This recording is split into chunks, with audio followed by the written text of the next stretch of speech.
Dan hari ini, wahai para pemuda, kalian hidup di tahun 2022 ini. Insya Allah, insting politik saya mengatakan, kita semua di sini adalah termasuk orang yang dipilih oleh Allah untuk menyaksikan bagaimana perbedaan yang kontras antara ketika hidup diatur dengan jahiliyah dan sebentar lagi jahiliyah akan sirna diganti dengan Islam.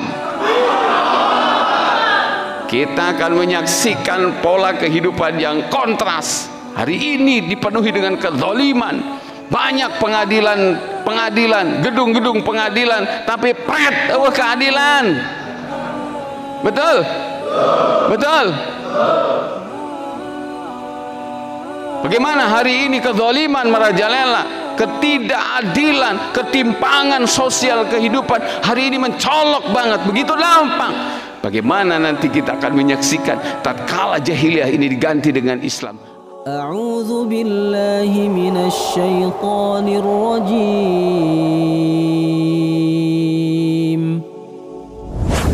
Bismillahirrahmanirrahim. Assalamualaikum warahmatullahi wabarakatuh. Al-Fatihah. A'udzu billahi minasy syaithanir rajim. Bismillahirrahmanirrahim. Alhamdulillahirabbil alamin. Arrahmanir rahim. Maliki yaumiddin. Iyyaka na'budu wa iyyaka nasta'in. Ihdinas siratal mustaqim. Siratal ladzina an'amta 'alaihim ghairil maghdubi 'alaihim waladdallin. Amin. Alhamdulillahirabbil alamin wa bihi nasta'in ala umurid dunya waddin. Allahumma salli wa sallim wa barik ala sayyidina Muhammadin wa ala alihi wa ashabihi ajmain. La haula wa la quwata illa billahil aliyyil azim, amma ba'du. Yang saya hormati para tokoh agama, tokoh masyarakat Pasir Bungur, Subang. Yang saya hormati para pemuda, khususnya yang tergabung di Pespa Muslim. Berarti ayo Pespa kafirnya. Ya. Mohon maaf tidak disebutkan satu persatu, tapi tidak mengurangi rasa cinta karena Allah saya dan hormat saya untuk antum semua. Jam 11 kurang 12 menit. Masih sanggup? Masih sanggup? Ya. Sanggup ngaji maksudnya ya. Baik, teman-teman sekalian yang dirahmati Allah, dan tentunya salam hormat cinta saya amat sangat kepada teman-teman semua yang tergabung di Kopiah, Komunitas Pejuang Akhirat. Kopiah teh ayana di kampung tapi tos mendunia. Takbir. Ya. Saya sering dapat kiriman salam ya. Yang terakhir dari Mekah Al-Mukarramah, ada seorang penyelenggara haji umrah di Cikampek titip salam buat teman-teman Kopiah. Itu dari Makkah Al-Mukarramah. Belum lama juga saya dapat salam dan doa dari saudara-saudara kita di Sydney, Australia ya. Jadi itu yang saya bilang, ayana di kampung tapi tos mendunia Kopiah.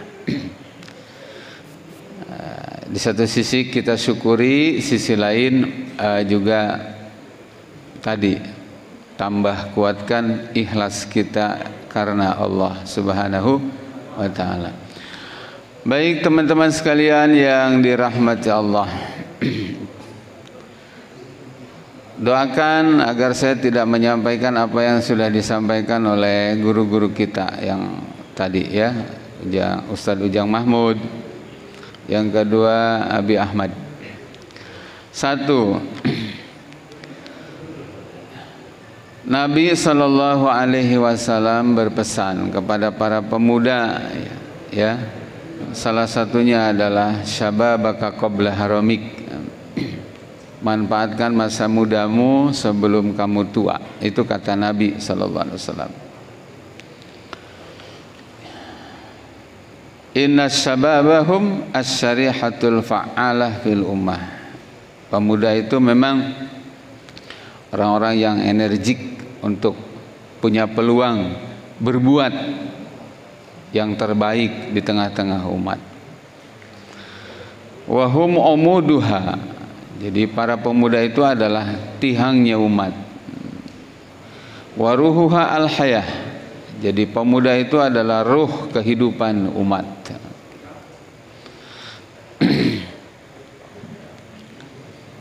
Wala yutasawwaru najahu da'watin aw harakatin la taqumu ala himasi syabab yaquwati.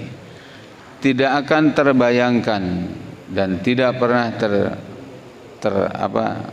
tervisualisasikan suksesnya dakwah dan harokah kecuali semuanya bertumpu kepada para pemuda. Takbir. Kemudian disebutkan juga oleh para ulama, as-syabab huwa zamanul amal. Masa muda adalah masa emas untuk menanam. Li'annahu fatratu quwwatin baina dhi'fain. Masa muda adalah masa yang tumbuh dengan cepat berada di dua posisi lemah. Satu dhi'fit tufulah wa dhi'fis suyukh. Satu lemah karena sebelumnya dia anak kecil. Yang kedua lemah karena sesudahnya kalau dia panjang umur menjadi tua, renta. Jadi masa kecil tidak banyak bisa berbuat, masa tua juga demikian. Hanya satu kesempatan, berpeluang untuk banyak berbuat. Entah itu berbuatnya untuk suatu kemaslahatan, kontribusi untuk kebangkitan umat, atau sebaliknya. Itu ada di masa muda. Oleh karena itu maka teman-teman sekalian yang dirahmati Allah Subhanahu wa taala, Nabi berpesan dalam hadis riwayat Imam Hakim, igtanim khamsan qabla khamsin. Manfaatkan 5 hal sebelum terjadinya 5 hal. Salah satunya adalah masa mudamu sebelum kamu tua renta. Jadi ini juga mengingatkan kepada para pejabat yang beragama Islam. Lamun naik berjuang demi Islam ulah nungguan pensiun. Tanda tangan geus teu laku, ya, penyakit geus awak-awak, karak ngomong Allahu Akbar cenah gitu ya. Tapi kerja di pejabat pagaweana mengkriminalisasi atau paling tidak mencurigai Islam dan para aktivis Islam melulu. Jadi bedanya pejabat di Indonesia yang beragama Islam dengan pejabat yang beragama di luar Islam, saya bertanggung jawab ya. Kalau orang di luar Islam ketika masih menjabat itu jabatannya serius untuk kepentingan agama mereka. Tapi kalau orang Islam yang jadi pejabat kebanyakan Masya Allah kendor banget memperhatikan Islamnya tuh. Jadi yang ada malah hari ini banyak pejabat yang berstatus agama Islam aneh, curiga dengan syariat Islam, curiga dengan para aktivis dakwah Islam ya, yang curiga. Yang berikutnya lebih ekstrim lagi, ada pejabat yang beragama Islam tapi Masya Allah ya, mempersulit dakwah Islam, mencurigai para aktivis dakwah Islam dengan tuduhan macam-macam ya. Ya doakan pejabat nu ya model kieu ya. Dan itu masih banyak di Indonesia. Jadi teriak Islamnya nanti kalau udah pensiun, geus bau taneuh ya, geus rengkot, geus penyakitan, karak ngomong ya. Doakan mudah-mudahan dapat hidayah. Atau kalau tidak juga dapat hidayah, doakan cepat mati. Karena percuma ya, jadi pejabat tapi dengan jabatannya tidak untuk membela Islam, Jangan khawatir juga, kalau membela Islam itu artinya bela negara. Karena negara ini akan selamat kalau Islamnya ditegakkan. Indonesia ini akan hancur, bangkrut ya. Ibarat virus, pelan-pelan tapi pasti menuju kepada kebangkrutannya dan kematiannya. Itu akibatnya adalah karena tidak ditegakkannya hukum Allah, syariat Islam. Jadi kita harus pede, teman-teman semua. Harus pede. Satu, Islam itu tuan rumah ternyata. Ustaz Ujan Mahmud tadi sudah bilang 400 lebih ya, hampir 500 tahunan kalau saya hitung tadi ketika beliau menyampaikan itu Islam masuk ke Indonesia. Dan melalui kesultanan-kesultanan yang ada, Islam berkembang. Kemudian juga berikutnya kita harus pede. Demi Allah, Belanda kah, Jepang kah atau Portugis itu tidak akan hengkang dari Indonesia secara fisik kalau tidak karena ruh Islam, para ulama dan santri yang mengusir mereka. Takbir. Jadi Islam ini datangnya membawa kerahmatan, kemudian sempat nyimpang penjajah begitu lama, diusirnya ke Islam. Nah, kita harus pede, ya tuan rumah yang punya jasa besar untuk kemerdekaan Indonesia. Jelas teman-teman? Jangan minder jadi orang Islam. Ya kan Islam terasa banget gitu. Seolah Islam itu tamu, seolah Islam itu ancaman. Disaprak manehna jadi lurah, 8 tahun ya. Lurah gede maksudnya. Jadi yang dicurigai Islam, yang disertifikasi para penceramah Islam, yang sempat tuh ada petinggi BPIP ya, Badan Pembina Ideologi Pancasila mengatakan, wahai umat Islam, saatnya tinggalkan ayat suci untuk menuju kepada ayat konstitusi. Islamnya yang disebut. Sementara ini juga kita mendengar ya, naon disebut intoleran. Intoleran itu selalu dialamatkan ke Islam. Terus garis keras, ekstremis itu selalu disematkan ke siapa? Ke Islam. Bahkan tuduhan teroris pun dialamatkan ke Islam. Nah, menghadapi itu semua, ya orang ulah unggut kalinduan ulah gedag gaanginan, karena faktanya tidak begitu. Takbir. Faktanya Islam ini adalah tuan rumah, dan Islamlah yang membuat para penjajah terusir dari Indonesia. Jelas? Terus berikutnya teman-teman sekalian, kita juga harus punya keyakinan ya. Jadi cuma berilmu tapi nggak yakin juga percuma. Yakin apa yang harus kita yakini? Bahwa satu, Indonesia hari ini terpuruk itu adalah karena Islamnya dicampakkan.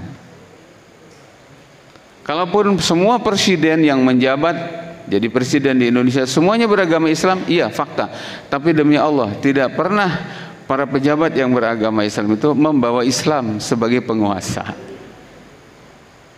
Yang kita harapkan adalah sudah saatnya Islam itu mengatur, mengelola dan menata Indonesia. Kenapa? Karena Indonesia milik Allah. Indonesia milik siapa? Milik Allah. Allah Ta'ala menciptakan Indonesia, kemudian Allah Ta'ala menurunkan Al-Quran, mengutus para nabi dan rasul. Itu aturannya lengkap. Bagaimana ekonominya tertata, bagaimana peradabannya tertata, sosialnya tertata, pendidikannya maju, pertahanan dalam negerinya kuat, pertahanan luar negerinya kuat, ya, disegani menjadi negara adidaya. Itu semua demi Allah ada di dalam Islam. Nah, hari ini tuh masya Allah hutang gede, ya, hutangnya gede dan nyaris kemungkinan besar tidak akan terbayar. Yang kedua, peradaban kita juga rendah hari ini. Terus kedaulatan negara kita nggak ada. Nggak ada. Termasuk pertahanan dalam negeri, luar negeri, Masya Allah. Lemah banget. Lemah banget. Nah, ini mumpung aja para tokoh masyarakat. Bagaimana tidak coba? Saya sebagai anak bangsa, saya tuh pede juga. Selain saya sebagai muslim, saya tuh warga negara Indonesia, ya, yang punya kewajiban untuk memberikan jawaban berdasarkan Islam agar Indonesia lepas dari berbagai krisis. Coba bayangkan, sudah berapa puluh tentara dan polisi dibunuh sama OPM. Tiba-tiba Mang Dudung nyebut mereka adalah saudara kita. Tentara itu kasihan. Enggak sampai detik ini OPM disebut organisasi teroris, enggak. Paling banter disebut KKB, kelompok kriminal bersenjata. Padahal sudah jelas membunuh tentara, membunuh polisi, petugas kesehatan, warga sipil, terang-terangan mengibarkan bendera, menyatakan diri lepas dari NKRI. Malah disebut dulu remang, kurang ngopi ya tentara. Kenapa bisa begitu? Karena agamanya bukan Islam mereka yang di sana. Tapi giliran kepada FPI dan HTI yang tidak membunuh tentara, tidak membunuh polisi, tidak membunuh petugas kesehatan, tidak membunuh warga sipil, tidak mendeklarasikan diri memisahkan dari NKRI, tiba-tiba dibubarkan dengan tujuan sebagai ormas teroris. Habib Rijiknya ngaringkuk di penjara. Namanya teroris itu membunuh. Ini malah laskarnya yang dibunuh. Nah, coba kalau tadi bilang, saya sih yakin para jamaah sekalian yang dirahmati Allah, ini ada kekuatan global yang sangat kuat yang mengendalikan para petinggi bangsa ini. Kelihatannya ada pemerintahan, tapi sebenarnya kedaulatannya dikangkangi dan dikendalikan oleh kekuatan lain. Saya yakin siapa mereka? Asing dan asing. Takbir. Asing dan asing. Ya. Lanjutkan. Baik. Nah, itu semua karena apa? Karena Islamnya tidak pernah menjadi tuan rumah untuk mengatur Indonesia. Padahal warga Indonesia ini tinggal di Indonesia itu cuma sebagai tamu. Tuan rumahnya adalah Allah. Namanya tamu, maka harus mau diatur dan dipantes-pantesin sama yang punya rumah. Ini Indonesia ini loba masyarakat bangsa Indonesia jelma anu bedegong gitunya. Tebogana naon hidup tibang numpang, tapi wani nyebutkan Indonesia cocok diatur ke hukum Allah. Kalau sekalinya ada orang-orang model kita nih kayak Umah, kayak Ustaz Ahmad bicara tentang syariat Islam, malah aya ngomong geramantog cenah ka Timur Tengah ulah aya di Indonesia. Karena Indonesia NKRI harga mati. Bohong, NKRI harga mati selalu dimunculkan untuk menghalangi para pendakwah Islam. Tapi untuk kebangkitan PKI enggak pernah itu mereka teriak NKRI harga mati. Satu hal yang jadi isu hangat hari ini, puncuk pimpinan TNI sudah mengatakan tidak terlarang untuk rekrutmen anggota TNI dari mereka yang keturunan PKI. Bahasanya apa? Karena itu tidak tertulis di dalam teks undang-undang. Yang ditulis dalam teks undang-undang adalah bahwa paham komunis, Leninisme, terus apa lagi? Marxisme itu adalah paham yang terlarang. Tidak disebut keturunan PKI, underbau PKI. Memang kalau merujuk kepada tulisannya segitu, tapi bisakah dipisahkan antara kader PKI, aktivis PKI, kemudian jadi tentara, memisahkan ide, paham, ideologi komunisnya? Kan enggak. macam-macam wae ini ya, Masya Allah Pak Bulit. Jadi kita ini sekarang harus cepat-cepatan para pemuda. Demi Allah, kan di dunia ini ada 3 ideologi kan, sering saya bahas. Satu ideologi kapitalis, dan hari ini Amerika sebagai negara sentralnya gitu, sudah tersungkur. Di CNN kemarin, bukan CEN ya, seminggu yang lalu saya baca berita di CNN, ternyata Amerika pengusung daripada ideologi kapitalis yang menjajah negara-negara sana sini, dijajah terutama negara-negara muslim, hari ini terlilit hutang 134.000 triliun ya. Alhamdulillah modar ya gitu tuh ya. Lama tengah kanan umat rezekina umat Islam termasuk emas di Papua, ternyata bukan bikin mereka jadi kaya, hutangnya 134.000 triliun satu. Ini tersungkur nih, hampir host gitu ya, hampir mati beneran. Yang kedua, ketika kapitalis ini tersungkur mati, tinggal 2 ideologi ya yang akan menjadi penggantinya. Apa itu? Satu komunis, yang kedua Islam. Pertanyaan saya, Indonesia kan sudah hampir lemah nih, ditinggalkan Amerika, mati dia. Pertanyaan berikutnya adalah, akankah kita semua membiarkan Indonesia dicaplok ideologi komunis, atau kita akan maju di garda terdepan untuk menyelamatkan Indonesia dengan bangkitnya ideologi Islam? Mana? Berdiam diri sehingga dicaplok oleh komunis, apa kita akan ambil dengan ideologi Islam? Mana yang diambil? Takbir. Begitu teman-teman sekalian yang dirahmati Allah. Nih pengajian model kia puntennya jarang disampaikan di majelis taklim, jarang disampaikan di pondok pesantren, jarang. Padahal ini adalah perkara yang basic banget ini, yang kalau tidak Islam yang kita perjuangkan, kita akan dikomuniskan. Dan tanda-tanda kebangkitan komunis itu bukan isapan jempol. Tentara yang akalnya masih sehat, akalnya masih cager, teloba ting ada hal duit haram ya, itu selalu bilang jangan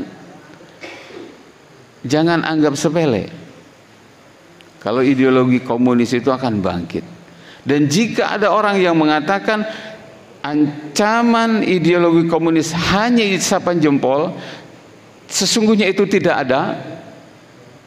Seperti dikatakan oleh Menteri Agama dulu waktu Chan jadi menteri, dia bilang komunis itu bukan ancaman, yang ancaman itu adalah khilafah.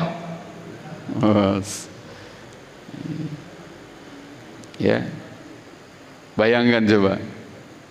Saya kadang-kadang curiga, jangan-jangan karena ngomong ini dia sekarang jadi menteri. Bayangkan, tentara yang masih normal akalnya, yang masih waras, yang masih punya hati nurani, yang merasa bahwa dia lahir dari rakyat, dia bilang, siapapun yang bilang bahwa ancaman komunis itu tidak ada, ketahui dialah komunisnya. Takbir. Gitu pemirsa. Nah, teman-teman yang dirahmati Allah Subhanahu wa taala, kembali kepada pemuda. Lah ngarepkeun aki-aki mah geus ripuh heng. Aki-aki itu loba pertimbangan. Berat non teh debat jeung pamajikan, berat debat jeung mitoha. Ya. Terus lieur kudu pabentur jeung pangabutuh.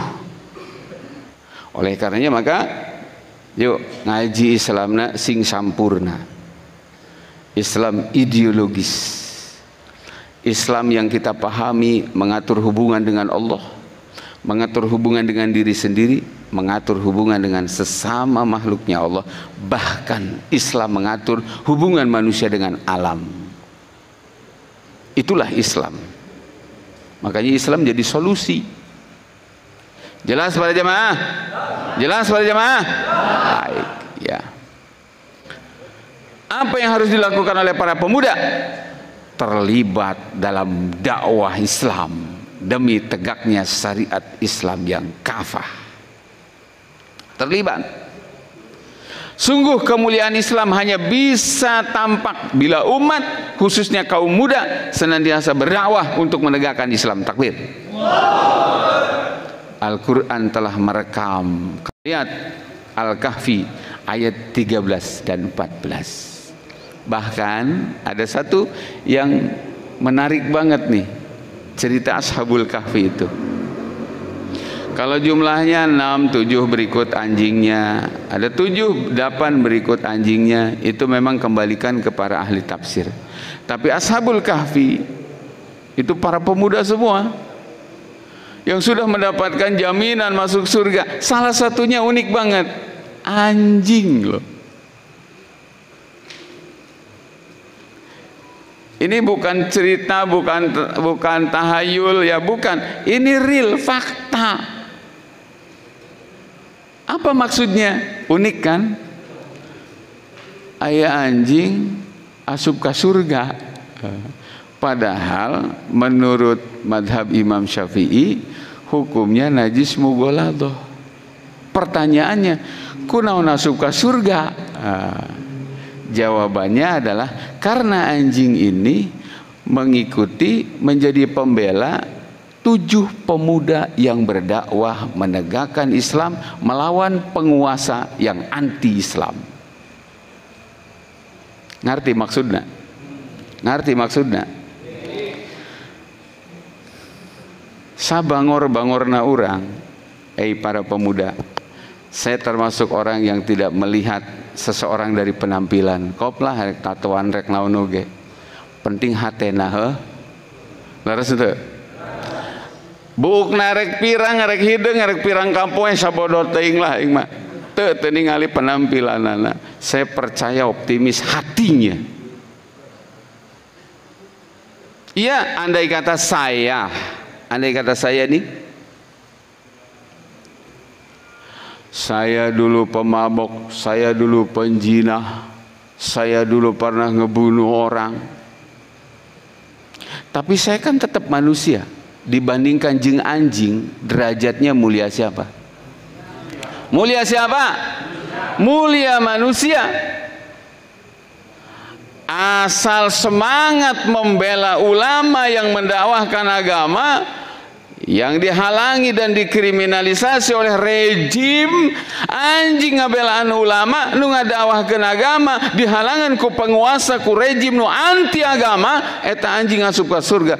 Piraku saya gara-gara loba tato, piraku saya gara-gara masa lalu saya gelap, penuh dosa, penuh maksiat, tapi hari ini saya bertobat dan saya ada di garda terdepan membackup, memfasilitasi, membela perjuangan para ulama untuk tegaknya Islam. Di hadapan sana ada rejim yang berkuasa anti dengan Islam. Piraku saya tak asup ke surga, Mang. Anjing asup ke surga gara-gara ngebela para dai. Mustahil. Antum semua, seburuk apapun, sejelek apapun, segelap apapun masa lalu kalian, tapi asal taubatan nasuha dan merubah arah hidup dan pembelaan. Kalau tadi Umah bilang, saya keur maksiat we wani, piraku keur ngabelaan agama Allah sieun. Takbir. Itu asup ke surga. Piraku orang tak asup ke surga. Quran memang luar biasa. Sebaliknya saudara-saudara sekalian, ada seorang nama yang diabadikan di dalam Al-Quran, kisahnya dia sebagai ahli neraka nanti, namanya Bal'am bin Ba'urah. Siapa? Bal'am bin Ba'urah. Siapa Bal'am bin Ba'urah? Ternyata Bal'am bin Ba'urah adalah salah seorang dari murid didikannya Nabi Musa alaihissalam. Ulama itu, Bal'am bin Ba'urah itu siapa? Ulama, muridnya langsung Nabi Musa. Jadi orang yang diancam oleh Allah dengan kehinaan dan neraka. Karena ma'abal ambin bawra direkrut ku Fir'aun. Jadilah dia mantan ulama yang harusnya membela Nabi Musa, membela dakwah Nabi Musa. Dia berada di barisan Fir'aun menjegal dakwahnya Nabi Musa. Jadi ayat tiba heulana mantan ulama tu tiba heulana ayat. Saya mah nyebut ngaran. Saya menyebutkan Fir'aun. Saya mah menyebutkan Bal'am. Ya, ayat sejarah. Nah, ayat sejarah. Jadi ya, jadi ulah aneh. Makanya Indonesia terancam krisis kelaparan. Dititahkan cau dua. Emang orang monyet? Tuh ampun, Masya Allah. Takbir. Teruskan ulah. Nah, jadi para pemuda harus terlibat langsung dalam dakwah. Langsung, tong lalajo. Aing mah nonton bae nu penting maka bagian surga. Emang surga akina gampang pisan. Quran nyebutkan ke Kanjeng Nabi jeung sahabat, am hasibtum an tadkhulul jannah. Hai Nabi Muhammad, hai para sahabat, apa kalian mengira kalian rek asup ke surga? Walamma ya'tikum masalul ladzina khalau min qablikum. Padahal kalian belum pernah merasakan bagaimana getir pahitnya ngabelaan agama.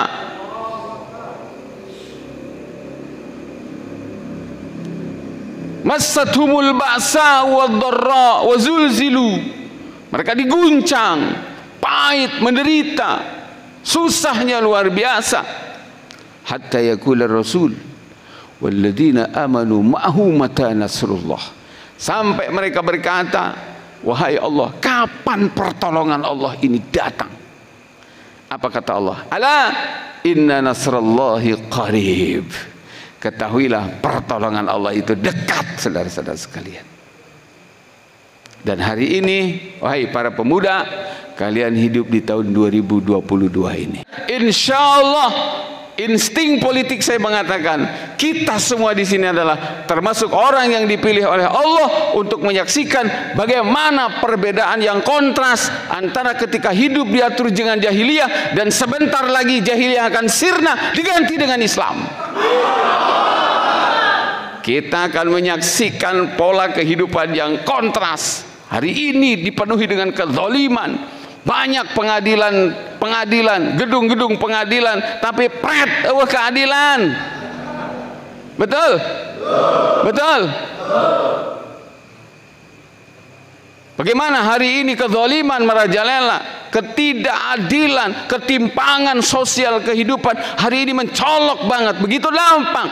Bagaimana nanti kita akan menyaksikan tatkala jahiliyah ini diganti dengan Islam. Ada orang miskin tapi mustahil nggak punya rumah. Ada orang miskin mustahil nggak dapat makan.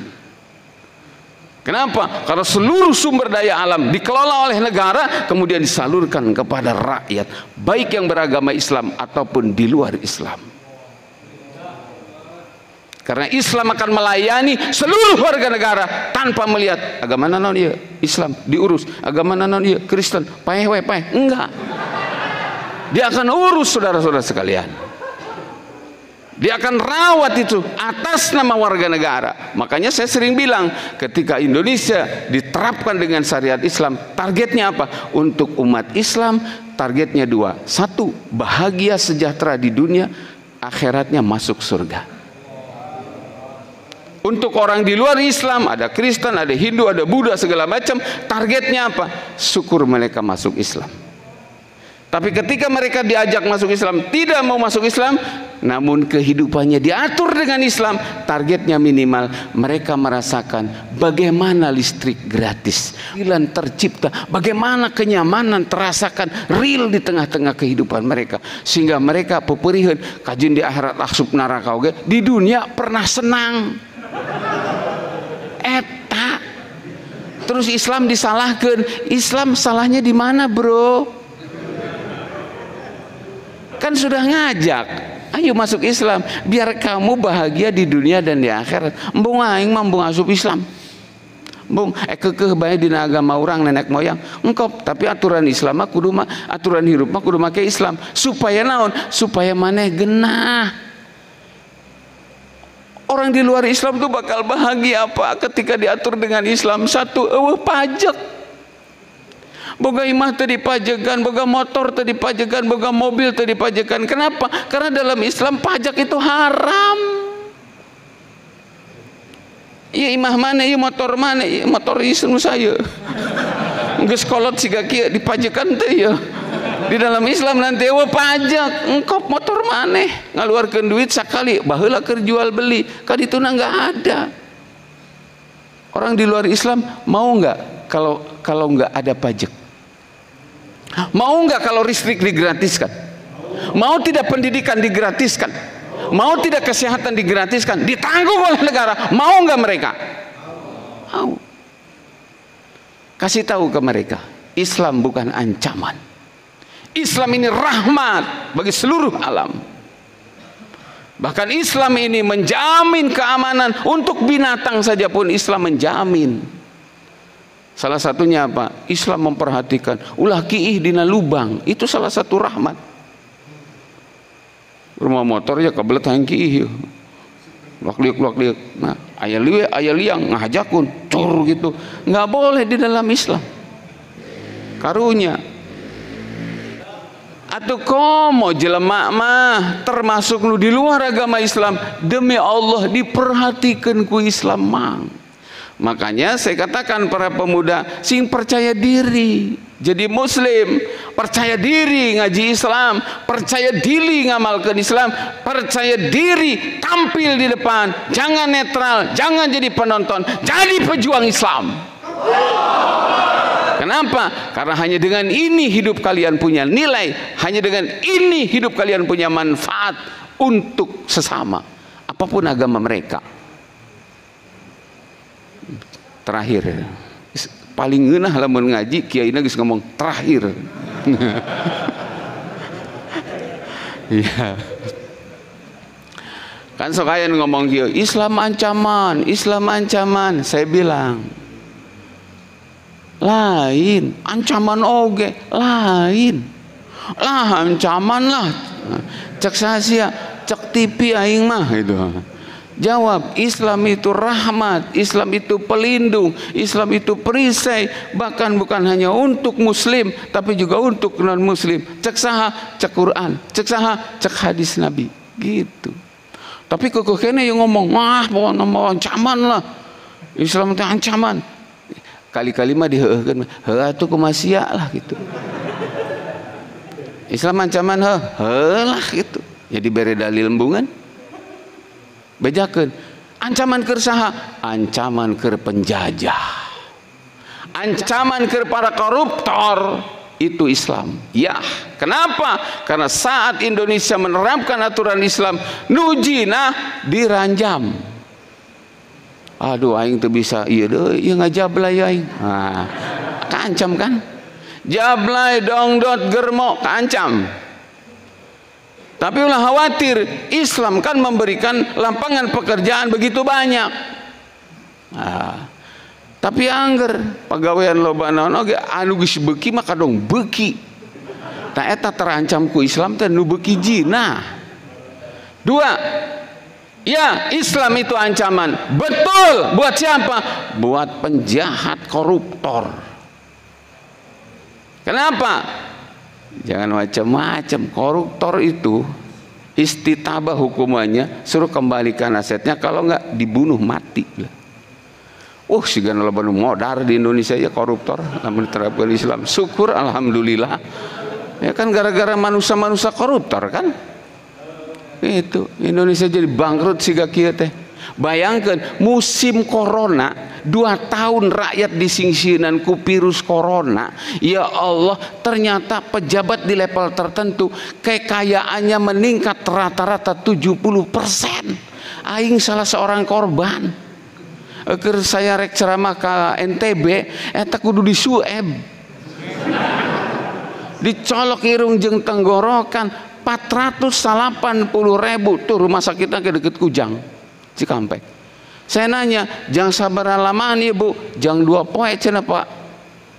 Di orang di NTB seminggu di swab deui wae. Hargana sampai 500.000. Untung aya Ainan Wicaksono diwawancara. Kenapa di kita 1,5 juta, di India cuma 30.000? Seorang pakar mengatakan, ini bukan urusan kesehatan murni, ini politis dan bisnis para pejabat. Islam diterapkan, ya ancaman buat mereka, saudara-saudara sekalian. Mereka tidak akan lagi menipu rakyat, bersenang-senang menari di atas derita dan kematian rakyat, saudara-saudara. Islam ancaman buat mereka. Betul? Nggak usah sakit wae. Sakit tuh nu kami atur. Atur nuhun, muga-muga jadi ilmu nu manfaat. Ari soal penyampaian soge siga kieu mah eta mah bawaan bakat ti orok. Jadi hampura. Hatur nuhun. Assalamualaikum warahmatullahi wabarakatuh.